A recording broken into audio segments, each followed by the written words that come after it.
সুমিকে আপনারা চিনেন যে উদ্যানে তিনি ফুল বিক্রি করে। তো আমাদের ভিডিওতে অন্য অনেকের ভিডিওতে আপনারা আসলে কমেন্টস করেন যে আসলে সুমির বিয়ে হয়েছে কিনা বা সুমিকে আপনারা বিয়ে করতে চাচ্ছেন। অনেক প্রশ্ন আসে, অনেকে সহযোগিতা করতে চান, অনেকে সহযোগিতা করেন। তো জিনিসগুলো ভালো লাগে।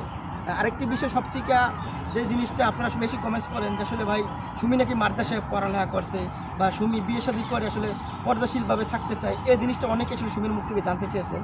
তো আজকে সুমির কাছে এসেছি, সম্পূর্ণ তথ্য আজকে সুমির মুখ থেকে শোনাবো যে সুমি সত্যি সত্যি বিয়ের পরে কি আসলে পর্দাশীলভাবে থাকবে কিনা, কিংবা সুমির পরিকল্পনা কি, সুমি কী চাচ্ছে।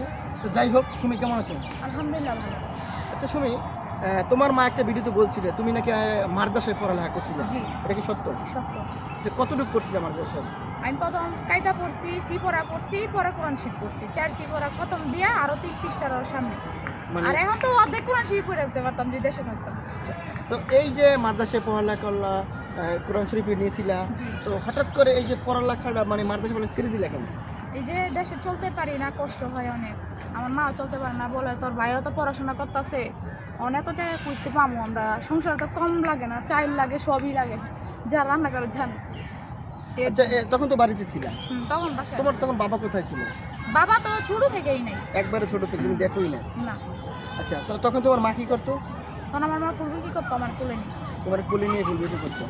তো তখন তুমি মাদ্রাসায় পড়ালেখা করতো। জি।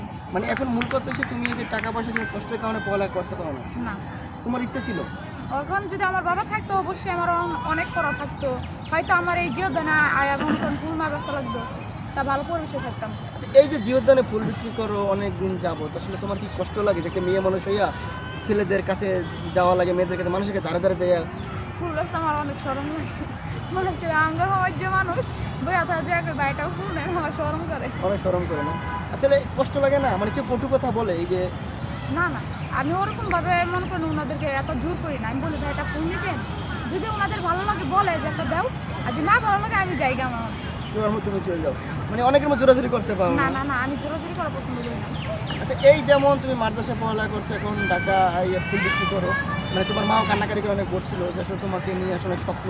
আসলে তোমার এখন বয়স কত? বয়স আমার যাক, ভিডিও তো কালা মানে লাগবে না। যাই হোক, বলতে চাচ্ছ না মানে? না, না।